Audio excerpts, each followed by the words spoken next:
Social মাধ্যমে এই অবসর নেওয়াটা যেন হিরিক হয়ে গেছে।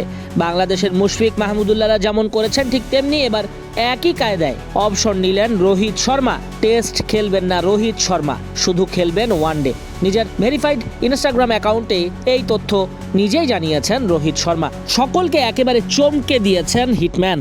আইপিএল এর পর ইংল্যান্ডে 5 ম্যাচের টেস্ট সিরিজ খেলতে যাবে টিম ইন্ডিয়া। কানাঘুষা চলছিল রোহিতকে অধিনায়ক হিসেবে বিবেচনা করবে না বিসিসিআই। ক্যাপ্টেন না থাকলেও দলে থাকতেন রোহিত শর্মা, এমনটাও গুঞ্জন ছিল। তবে কোনো ফেয়ারওয়েল ম্যাচ বেছে নিলেন না রোহিত। কানাঘুষা শুনে কোনো প্রেস কনফারেন্সও করলেন না।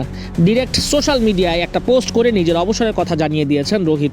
এখন শুধু মনোযোগ সাদা বলেই। রোহিতের টেস্ট ফরম্যাটের সময়টা ভালো যাচ্ছিল না।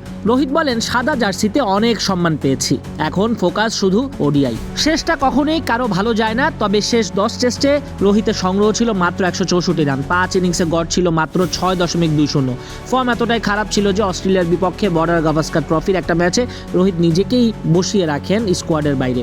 শুধু তাই না, এর আগে গত বছরের শেষের দিকে ঘরের মাঠে নিউজিল্যান্ডের বিপক্ষে টেস্ট সিরিজের 3টা ম্যাচেও তার ব্যাটিং গড় ছিল একেবারেই বেমানান। ব্যাটিং গড় 15.16। অমন পারফরমেন্সের পর স্বাভাবিকভাবেই ফের তার হাতে নেতৃত্ব দেওয়া হবে কিনা সেটা নিয়েই বোর্ডের অন্দরে বিস্তর দ্বিমত ছিল।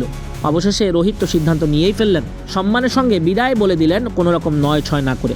2013 নভেম্বরে ওয়েস্ট ইন্ডিজের বিপক্ষে ইডেন গার্ডেন্সে টেস্ট অভিষেক হয়েছিল রোহিত শর্মার, আর শেষটা হয়ে থাকলো মেলবোর্নে অস্ট্রেলিয়ার বিপক্ষে গেল বছরের ডিসেম্বরে। 67 টেস্ট ম্যাচে হিটম্যান রোহিত 4000-এর উপর রান করেছেন 40 গড়ে। 12টা সেঞ্চুরি আর 18টা অর্ধশতক ছিল রোহিতের টেস্ট ক্যারিয়ারে। সাদা বলেই হিটম্যানকে বেশি মানায়। 273 ওডিআইতে রান করেছেন প্রায় 11,000-এরও বেশি, সেই সাথে 159 টি টি-টোয়েন্টিতে প্রায় 4500-এর মতো রান করেছেন রোহিত শর্মা।